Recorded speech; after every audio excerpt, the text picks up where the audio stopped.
Hello అండి. పెళ్ళైన ప్రతి అమ్మాయి కూడా వరలక్ష్మి వ్రతం అనేది చేసుకుంటుంది. నేను కూడా వరలక్ష్మి వ్రతం అయితే చేసుకున్నాను. నాకైతే చాలా ఇష్టం. అమ్మవారిని అలంకరించడం అన్నా, వాయినాలు ఇవ్వడం అన్నా చాలా చాలా ఇష్టం. ఎందుకంటే ఆ రోజంతా చాలా కలర్‌ఫుల్‌గా కనిపిస్తారు. ప్రతి అమ్మాయిలు కూడా నిండుగా గాజులతో, పసుపు కుంకుమలతో చాలా కలర్‌ఫుల్‌గా, చాలా అందంగా కనిపిస్తారు.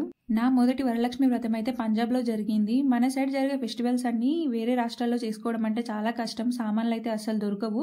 అందుకే నేనైతే ముందుగా ఇటు వచ్చేటప్పుడే నేనైతే పూజకు సంబంధించిన సామాన్లన్నీ అయితే తెచ్చేసుకున్నాను. ఇక్కడ దొరకడం అయితే చాలా కష్టంగా ఉంటుంది. ఇక్కడే కాదు, పంజాబ్‌లో కూడా అంతే. ఇవి కూడా సామాన్లు, మనకు సంబంధించిన సామాన్లయితే ఏవి దొరకవు. మన పూజలు కానీ, మన దేవుళ్ళు కానీ వీళ్ళకైతే అసలు తెలిసి ఉండదు. నేనిక్కడికి కొత్తగా వచ్చాను కాబట్టి నాకు తెలిసిన కొంతమంది తెలుగు వాళ్ళనైతే నేనైతే పిలిచేసుకున్నాను వాయినం కోసం. ఇంకా మా ముందు పాటల్లో ఉన్న ఆవిడని కూడా పిలుచుకున్నాను. ఆవిడైతే పూజలో నాతో పాటైతే కూర్చొని తను కూడా పూజ చేసేసుకుంది.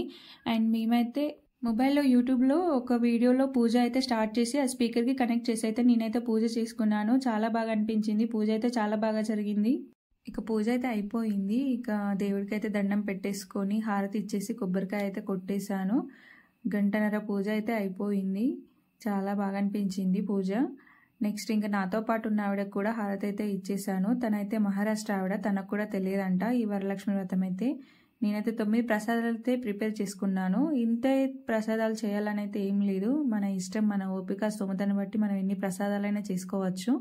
నాకు తెలిసినంతలో నేనైతే ప్రసాదాలు చేసుకున్నాను. ఇంకా వాయినాలు, ప్రసాదాలు అయితే వాళ్ళకి ఇవ్వడానికి ముందుగానే రెడీ పెట్టుకున్నాను. వాళ్ళు వచ్చేసాక కాళ్ళకి పసుపు రాసి ఇంకా బొట్టు పెట్టేసి వాయినాలు అయితే ఇచ్చేసాను.